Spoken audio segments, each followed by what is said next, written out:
Hello, Trinity Tigers. Welcome to the Learning Together live webinar series, part of Trinity's Lifelong Learning Initiative, presented by the university's Office of Alumni Relations. I'm Mark Garrison, the Alice Brown Professor in Art History, and the Alumni Office has asked me to moderate this webinar today, and I'm really happy to be able to do so. It's my distinct pleasure to introduce today's webinar speaker, Deborah Lehr, class of 1986. She's the CEO of Basilinna, a strategic consulting business representing leading companies in China, the US, and the Middle East. For our purposes today, though, she's really most important because she is the founder and chairman of the Antiquities Coalition, which will be the focus of our discussion here this afternoon. The Antiquities Coalition is leading the fight to stop the cultural genocide and illicit trafficking of antiquities, which, according to the U.S. government, is a multi-billion-dollar business. Now, before we get started with our discussion today, I wanted to remind those of you who are listening that you'll be able to submit questions via the Q&A tab on your screen. Deborah won't actually be able to see these questions. I will, and so I'll try and interleaf them in the course of our conversation, or maybe towards the end of our session here today. Now, Deborah has brought in a video to get us started, which was made by the Antiquities Coalition to sort of set the stage for us. So let's see if we can look at that video now to get us started.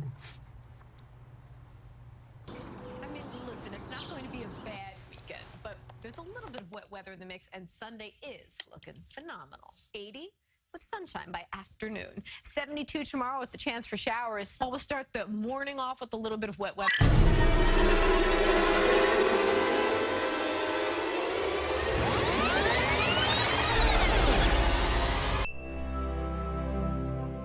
Today's attack is the latest in a string of deadly bombings in the last 6 months and appears to be very similar to the attack in Belgium. These suicide attacks are becoming increasingly common as they are being financed by people like Martha, buying antiquities from conflict areas.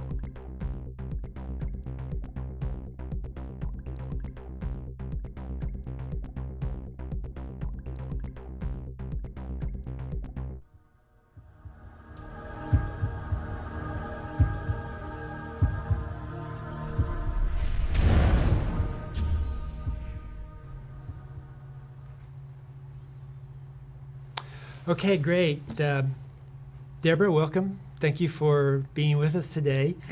I thought I might first ask this idea of cultural racketeering. I mean, that may be a term that not everyone is familiar with, and even I think among some archaeologists it might be kind of an interesting and different way of thinking about a long-standing problem. Would you mind addressing that for a little bit? Great. Actually, it's a term that we coined because we wanted to try and really capture the essence of the trade. Obviously, looting has been going on ever since there's been buried treasure. Looting has been going on for thousands and thousands of years. But we've seen in recent times, particularly with the rise of ISIS, that it's being used not only to intimidate local populations, but actually as a means of funding terrorism and a means of funding organized crime. And with the advent of the internet, where things become so global, we've seen a rise in this criminal activity. And so our organization has been established to try and fight against this cultural racketeering. And in fact, the FBI had said that it's one of the top 5 criminal activities, yet little is known about it. Yeah, I think, again, when most of us think about looting of ancient sites, I don't think that we have this kind of idea that maybe you'll tell us a little bit more about here. But before we kind of get into the nitty-gritty details, I'd be interested just for you to tell us a little bit how in your career you got connected to this particular issue. Yes, it is. So I'm not an archaeologist, but I did sort of start my career in the U.S. government and worked in the policy world. And I was a trade negotiator with China. And we were doing the intellectual property rights negotiations in the early years, which was a major criminal activity in China in those days, and still often is. And I noticed we spent a lot of time focused on what the patterns were, the patterns of distribution. And the thing is, when you're smuggling and you have those networks, it doesn't matter if one day you're smuggling people, then you're smuggling guns, then you're smuggling, as in these cases, sometimes even pork and beef. And the patterns were the same. And so I had been working on Wall Street, actually, and in the financial crisis, working on a major deal for one of the investment banks with China, when our boss got fired. The CEO and those of us who were part of it were all fired too. And I thought, well, I'm done working on China. I'm going to go try something else. And I went back and took an introduction to archaeology class at one of our universities here in Washington, at George Washington. And I was inspired by the teacher and talked to him about what we could do together, and we launched an institute. And soon after we launched the institute, and we had Sai Hawass, who is the renowned Egyptologist and was then their minister of antiquities, come and open the institute for us. 3 months later, the Egyptian revolution took place, and we were hearing reports of mass looting. And we watched on television as a group of Egyptians surrounded the Egyptian Museum, which was under attack from looters. And we felt we could help.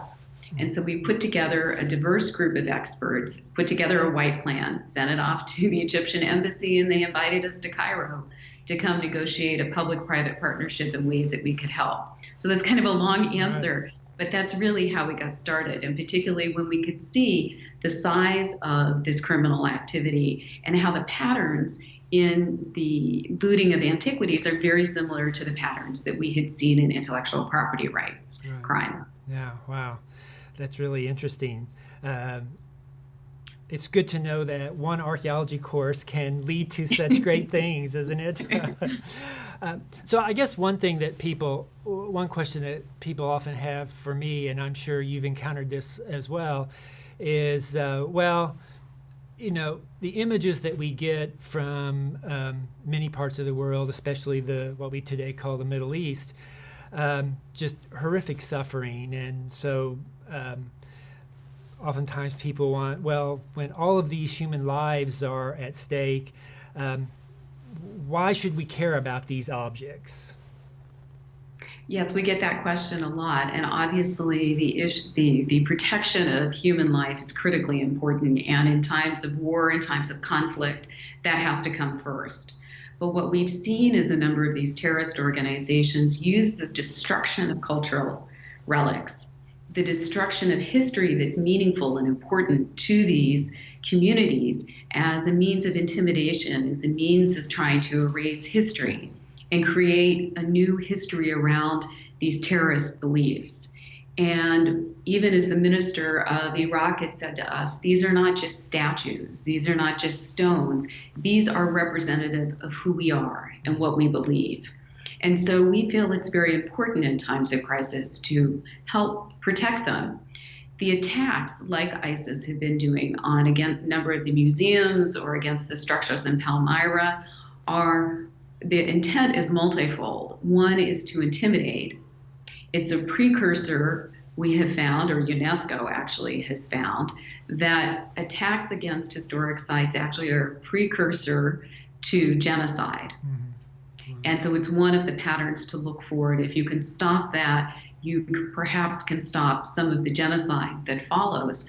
But also what's critical is when they're looting or bombing parts of Palmyra or these other historic sites, what they're actually doing is driving up the value of some of these antiquities. Mm-hmm. And it's not just they've gone in and destroyed them. Really what they've done in many cases is gone in and they've looted everything that they could take away. Mm-hmm. And then they're selling them quietly on the black market. And they're getting a huge price for them because people know how valuable they are. Mm-hmm. And these monies are then being put back into funding their terrorism. Yeah, wow. When I was working in Turkey and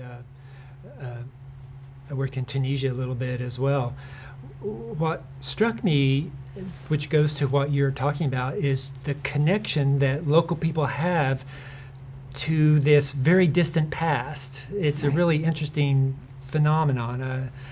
And so I guess what you're saying, it makes sense as kind of a strategy of intimidation to try to one thing to do is to sever that link in some ways. That's right, and to destroy, whether it's the relics. In many cases, actually, even though for obvious reasons, the destruction of Christian sites gets a lot of attention here in the United States, the majority of the sites that ISIS had attacked were actually Islamic sites and parts of Islam that they did not agree with. Yeah. And there was a lot of conflict around the destruction of Sufi sites and tombs that had great meaning in that religion. Yeah. Wow. So one of the things we talk about, and probably you talked about this in our introduction to archaeology class, if you go back into the early European explorations in what is today now Iraq and Iran and Turkey and Syria, less so, those were they were really colonial endeavors that ended up being systematic looting, although certainly in the time that this was all happening, it wasn't sort of characterized in that way. So given the fact that you've got, certainly in what we could call modern times, 200 years of this tradition of systematic plundering of ancient sites, what can we do? Does the coalition have some ideas on how to sort of break this cycle? Well, there's actually a lot that can be done. And I think one of the most important things that happened was in the 1970s, countries recognized that it should not allow them this plundering of culture and how meaningful culture was to local communities. And so they passed, or the countries came together in 1970 to support a convention at UNESCO that made the trade in antiquities illegal unless you had the requisite permitting for it. And obviously countries have to pass their own domestic law for that, but the overwhelming majority of countries have signed on to this 1970s convention.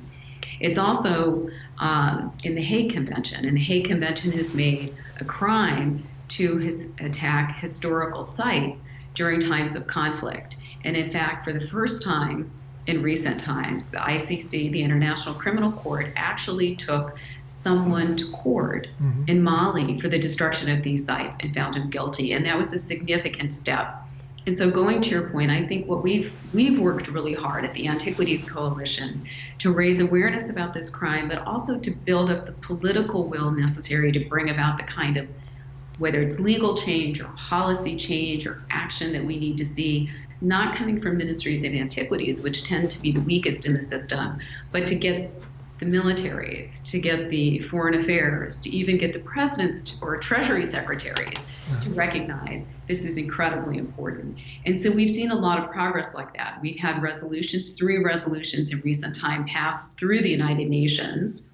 The Secretary of Treasury in the past administration brought together members of the Security Council to agree that amongst other kinds of illicit trades that they would stop antiquities, trafficking.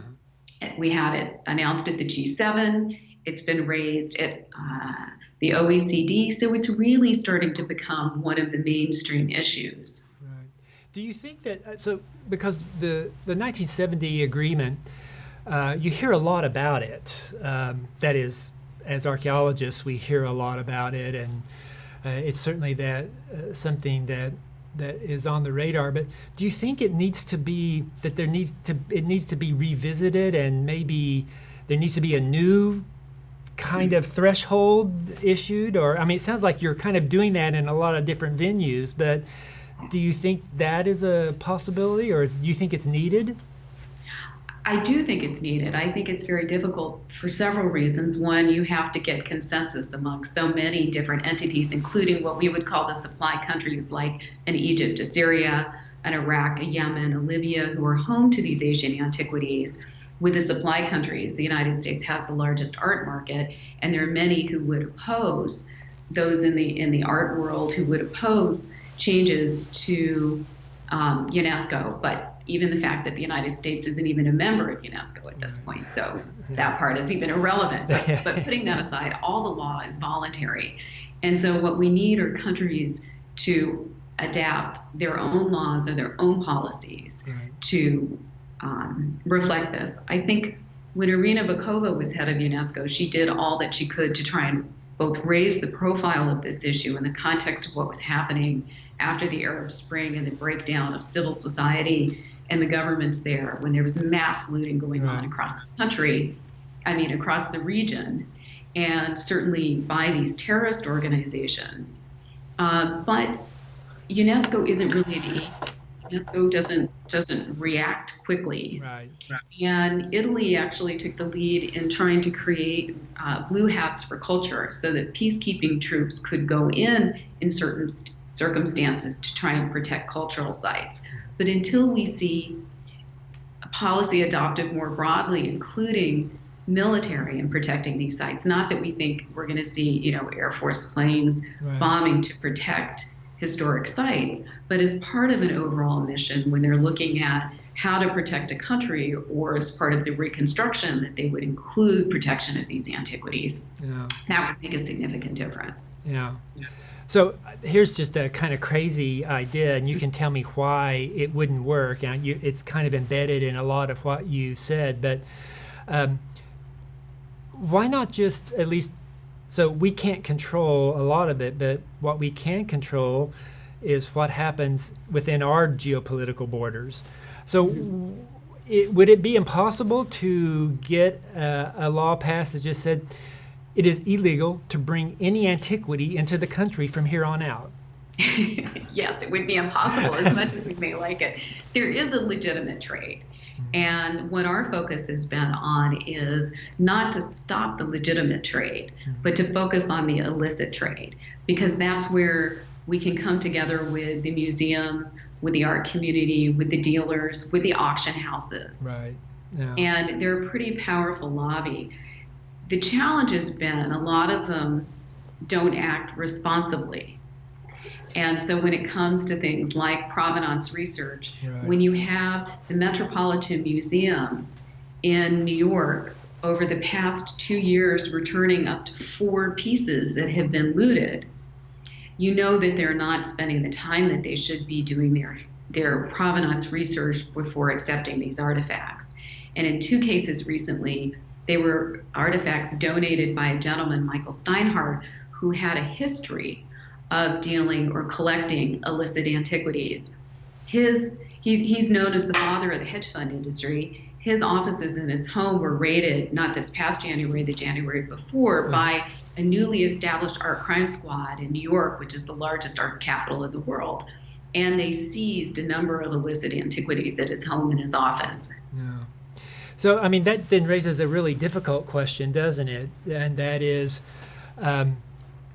what we could characterize as the legal trade in antiquities, even though it may be legal, it in fact is part of this larger problem. Well, I think it is a challenge of how do you ensure that museums and auction houses and the dealers are acting in a responsible manner. Certainly, we don't assume any of them are looking to support terrorism, but we do know that a number of the antiquities, for example, the one that the Met has most recently had to return from Egypt which is this beautiful gold sarcophagus. It's amazing. And it was seized after the 2011 revolution, at a time when the Met was aware that there was a huge conflict and mass looting going on, because they actually have excavations going on or supporting excavations in Egypt. And so making sure that our leading institutions are playing a more active role in upgrading the ethical standards to make sure that things like provenance are made public. And we've been pushing for things which are controversial in the field, that if any museum, for example, accepts public funds, they should be subject to Freedom of Information Act standards. The Smithsonian, and I will say the Smithsonian has actually been very good and very active on these looting issues and working with countries around the world to help put protections in place. But even the Smithsonian, which is viewed as a quasi-government organization, is not subject to FOIA. Right. They comply with the spirit. So when you are able to hide your records and not make them public, even when getting public money, that creates a little less transparency than we think is appropriate. Yeah. Well, of course, for museums, it's a prestige game, just as it is for the big-time collectors. So they probably don't. So does the Antiquities Coalition kind of have discussions with these big museums, and are they receptive to your ideas or discussions? We do. We get a mixed reception from the auction houses and the museums. We work closely with Christie's, who really have tried very hard to set high standards in the items that they sell. We do recognize sometimes that provenance research is very difficult because you have to go back and track things in history. You have to try and get access to old archives that sometimes aren't made publicly available. But, it's amazing what you can find on the internet. Yeah. And even as a good start there and checking that addresses are real. And in some cases, even that we've seen on some of these items that have been seized, if they just Googled the address, they would realize that it was probably an illicit antiquity. It was that easy. Yeah. For some of the other institutions, they're not as willing to work with us. We have pushed to really upgrade the system. We've talked about legislation. We currently are actively supporting legislation on the Hill under the Bank Secrecy Act, because this is one of the only sectors, the art sector, where you can make multi-million-dollar investments without having to provide information about who the buyers and the sellers are. Yeah. It can all be done anonymously. Well, that none of that sounds very good, does it? But anyway, so maybe you could walk us through what this trade looks like today, because I think it's probably, or it may be very different from the way that, say, when I was a graduate student, we kind of learned about how the antiquities or the illicit antiquities trade. Can you kind of walk us through the steps and how it all works there today? Sure. I mean, it's different in different regions, but these smugglers are very entrepreneurial. And so, for example, when we first got involved in 2011 in Egypt, with the breakdown in civil society and the breakdown in a lot of the protections around the archaeological sites, major organized criminal gangs moved in with bulldozers and were plowing through fields. And we could see in the satellite imagery, you could see what were pristine sands start to look like Swiss cheese from all the looter pits. And you can actually see from space where they found something, because there's a donut ring with the sand of where they've been digging. And they would bring in the bulldozers, create holes to break into the tombs, and then a lot of the items were being smuggled through tunnels into Israel. And at the time, Israel basically had a policy that if you could get it into the country there, they could be sold as a legitimate antiquity. From there, they were transshipped, sometimes through Switzerland, oftentimes through Switzerland. And then depending on what the item was, if it was Islamic, they often tended to go back into the Gulf countries who were major purchasers, or if they were Pharaonic, they would go to Europe, Japan, and the United States. For when ISIS in Iraq and Syria, they had actually legitimized the trade, so to speak. They created a Ministry of Extraction. And under the Ministry of Extraction, they actually had a Ministry of Antiquities. And you could apply for a permit and you would pay, so they would get money from the payment of this permit to go out and then do this illicit digging. If you found something, if you could sell it within a certain period of time, you split the proceeds, say 70-30, with the ISIS government, and then it changed depending on the time period of that percentage until they actually had auction houses in Raqqa set up where they would auction off the items, in many cases, to Europeans. Those also, there was illicit digging going on, and those were often transshipped through Turkey, and Turkey became a major transit point for a lot of the items coming out of Iraq and Syria. There are a couple of big cases related to this. Hobby Lobby, the Green family, who are the establishers of the Bible Museum here in Washington, are actually some of the largest collectors of biblical antiquities. and they had cuneiform tablets, and they were actually told by their lawyer, who's one of the top cultural heritage attorneys in the country, not to buy them. But they went ahead anyway, and they did two things. They, one, falsified what the items were on customs import records. Mm-hmm. Instead of saying they were antiquities and clay tablets, they just said that they were clay tablets, with the illusion, not putting, you have to have a specific tariff number, not putting them under the antiquities tariff line, which is what they should have done. And two, they falsified the country of origin. Instead of saying they were from Iraq or Syria, they said they were from Turkey. And that was very specific because we don't have the same kind of cultural agreement with Turkey that we do with the legislation that we have with Iraq and Syria. So it's a different requirement for importing those items. They were caught by the U.S. government. They were fined $3 million. We think there should have been some jail time also as a deterrent, but it at least was one of the more high-profile cases and got a lot of attention to help at least raise awareness. And I wanted to add just one point. For these countries, for Iraq, for Syria, Egypt, Libya, Yemen, where we see a lot of this going on, we know that there's a lot of conflict continuing, and it'll be a while before there are tourists that go back. But the core of their economy is cultural tourism. That is how they generate a lot of their revenues. And so it's not just about stealing their past. It's really about stealing their economic future and opportunity. Mm-hmm. And that's one of the things that we think is so essential, because that goes to the core of future government stability in the region and poverty, which is one of the big sources of terrorism. Wow. So one thing that kind of caught my attention there where you're talking is this, did I understand you correctly, that if you can get an antiquity into Israel, it's basically then you're free to do anything you want with it at that point? They've started being a little bit more strict. They're now asking antiquities dealers to have inventory so they can track them. Uh-huh. But it was when the Israeli government had the conflict, when there was a breakdown in the peace talks, uh-huh. and they were fighting with the Palestinians, they cracked down on the tunnels coming into Israel. And they seized a large number of weapons, but they seized a large number of antiquities because that's how they were coming in. Right. And yes, you were right, once you could get them into Israel, then they were legitimate. They became part of the licit trade as opposed to the illicit trade. Right. Huh. Oh, wow. Well, that is a kind of a roadblock, isn't it? At least it's a big roadblock, and there are several of those kinds of countries. Hong Kong is another one. I mean, there's mass looting going on in China, where it's a big business mm-hmm.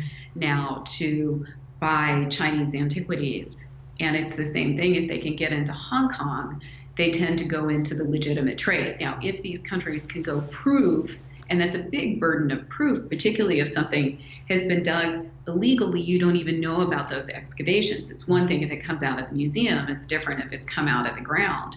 How do you track and have the burden of proof for the country to show that it was obtained illegally? Mm-hmm. For us, we are pushing countries to sign what they can do cultural MOUs or Memorandum of Understanding with the United States. In the case of Egypt, for example, what that agreement does, and this was the first Middle Eastern country to actually sign an MOU 3 years ago, or 2 years ago, it changes the burden of proof, and that's what's so important. And so if you were importing that gold sarcophagus to the United States, you now have to show that it's legitimate, mm-hmm. whereas in the past, Egypt had to show that it was illegitimate or illicit.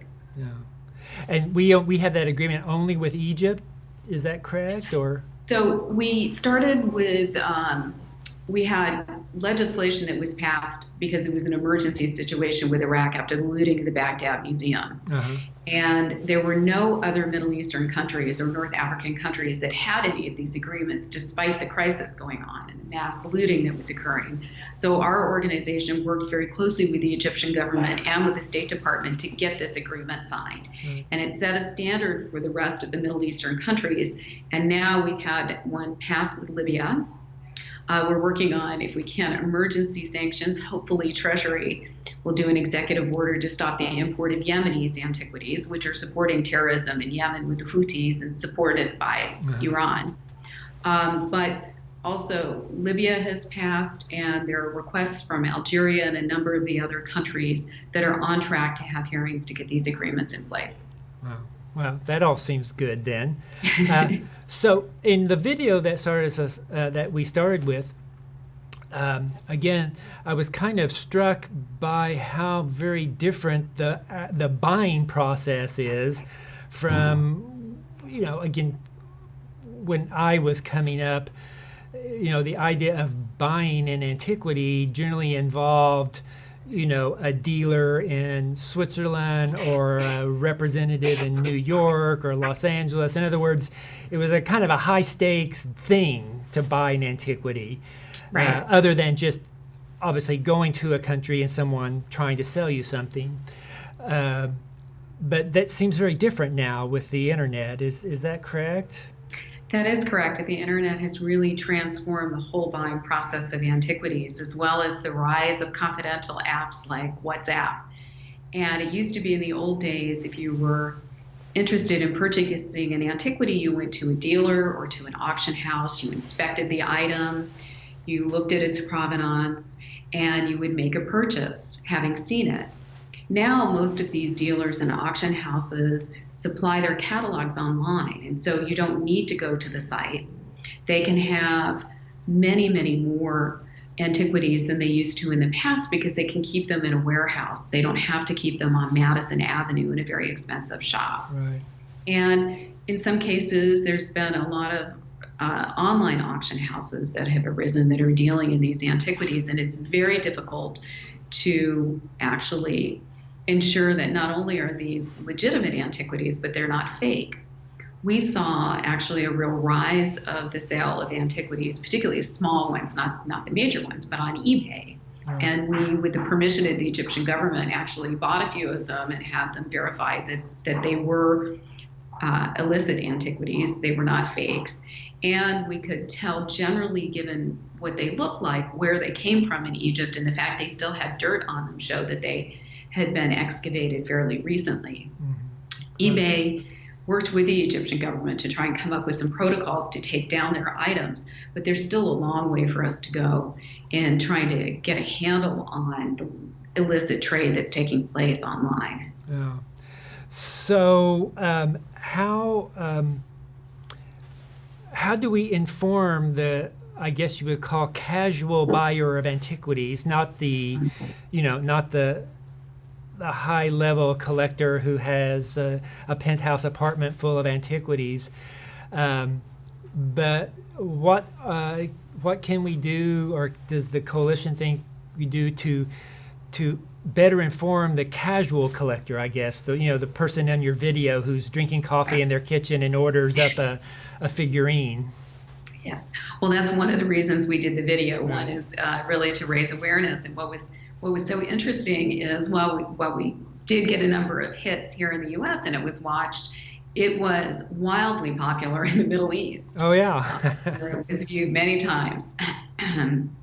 But also we have on our website a little buyer's guide, a checklist of just things, red flags to look out for if you are traveling and you are looking to buy antiquities, how you protect yourself in making sure that you're buying something that is legitimate. Uh-huh. Yeah, great. So the another thing that is interesting about this is so on one side there's this kind of issue of, well, these countries are losing their cultural heritage in a variety of ways, and so again, a casual viewer, reader, listener might think, well, that's their problem they need to solve over there. But is this a problem? I think what you're trying to say is that that this is not just a problem of cultural heritage being lost, but this is a problem, maybe even a political problem for the United States and Europe as well? Well, we see this is the solution is multifaceted. It's unfortunate there's no one simple solution, right, just like with the wildlife trafficking. One, certainly the countries need to ensure that protecting their antiquities is a priority. In the case of Egypt, one, they felt very proud that they are the curator for the world of the pyramids of many of these sites that were under attack. Luxor, actually, where the tombs are, was royal tombs, quite well protected because the people in Luxor were very active in trying to protect the sites, even when the Ministry of Antiquities couldn't do what it should be doing. The Antiquities police weren't there to protect it. But we do need to work with these countries to do capacity building to make sure that their customs officials recognize illicit antiquities, that they are pursuing legal cases, that they're raising awareness and educating people on not looting, as well as creating economic incentive for people around archaeological sites so they recognize they can monetize essentially this cultural heritage. But we also need to raise awareness in the West. And one of the reasons, and we've written about this actually in an op-ed in the Wall Street Journal, is that our fear that antiquities are being used for domestic terrorism in Europe, and this could potentially come to the United States as well. That the smuggling of antiquities into Europe, the breakdown in laws in place like Belgium, home of the capital of the European Union, and that they eliminated their art crime squad. There are a number of dealers who have been complicit in trading in those years Taliban or Al-Qaeda antiquities, and that they were being used, and you have a lot of unrest from the Muslim communities there. They were being used to then pay for terrorism locally. And when you think, after people have done the calculations, unfortunately, to execute the crime in Paris, the terrorist activities there only cost around $50,000. It doesn't take the sale of a lot of antiquities to raise that kind of money. And Paris Match, actually, soon after we had our piece out, came out with a definitive link that the terrorist attack in Nice was actually funded with the sale of illicit antiquities. Wow. So it's something that is not just an issue around heritage, it's a national security issue, it's an economic security issue. Yeah, wow. So again, to go back to the issue of museums, do you think it is on the on the radar of museums that this is part of a problem, that potentially their activities, maybe not in a direct manner, but kind of in a less direct manner, is as part of this funding of terrorism? I mean, I know that sounds terrible, but and I'm not trying to beat up on museums. I'm just wondering how you guys think about that.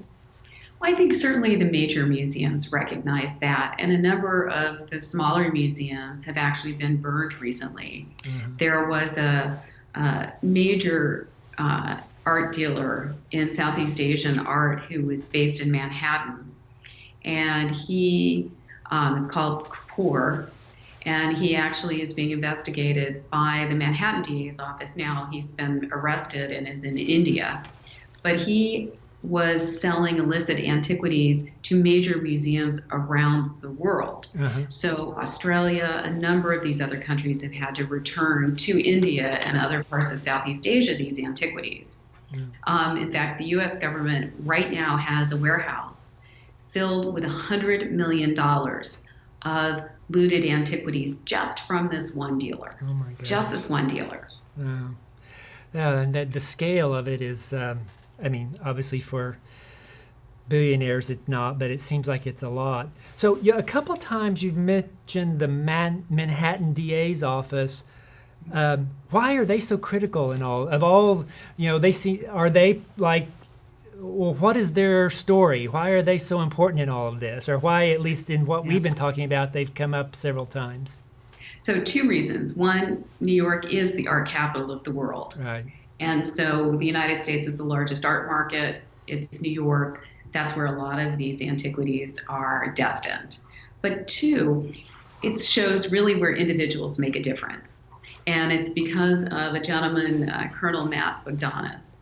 And Matt heads up the Art Crime Squad, which was created last year in the Manhattan DA's office. And I should say, fortunately or unfortunately, seems to have tripled or even quadrupled in size since he started, which means they have a heavy caseload. But What's so interesting about Matt is that after the Baghdad Museum was looted, he was the one, he was in the Marine Corps Reserves, he led the investigation to track down these looted antiquities. And he cares passionately about this. So when he's not prosecuting murders, he's actually prosecuting antiquities crimes. And he has single-handedly made a huge difference in the situation in New York and in the United States. So, I mean, literally then it's just this person happening to be in this particular office with a little bit of a power can change things or be quite an active agent for change. Is that right? That's absolutely right. And since 2012, actually, the Manhattan DA's office has seized almost $30 million in looted antiquities in New York. Wow.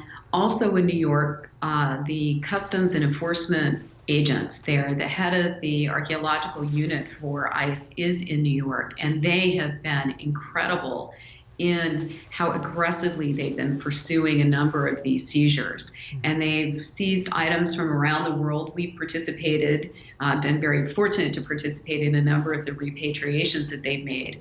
But it's interesting, a lot of these are coming in through Federal Express and other express mail. Because they're not often searched. Right. And so they're sent through, this is actually how Hobby Lobby got their items in. And many of them come through JFK or Newark. And there's been a large number of seizures actually in Newark where the authorities are very well trained and cooperate with ICE in looking for these looted antiquities. Right. So we've almost done the whole cycle. That is getting stuff out of the ground, getting it out of the country, then getting it to a buyer, and then before that, if possible, intercepting it and keeping it from being bought. But does the coalition have anything to do or interest in then what happens to all of this stuff after it's seized? Is there a lengthy negotiation that must take place between U.S. authorities and what we assume to be the country of origin, and who determines what the country of origin is, and all of those difficult questions? It is a very difficult thing, because one of the first things that they have to do after a seizure, first, obviously, they have to show that it was illicit. Yeah. They try and find who is involved, and can they show that they knew that they were dealing in illicit antiquities. And there are some then thresholds that have to be met in terms of whether it's a criminal act or not. But for the items themselves, they rely on a group of talented archaeologists like yourself who come and try and verify the origin of these items, but they also then need to work with people who can do the valuation of the items. Right. Then it does become a negotiation between governments to repatriate these items. Yeah. And is that return sort of done just by manner of sort of an everyday routine type of thing, or is it more of kind of an unusual thing when they actually get stuff out of this warehouse and ship it off somewhere?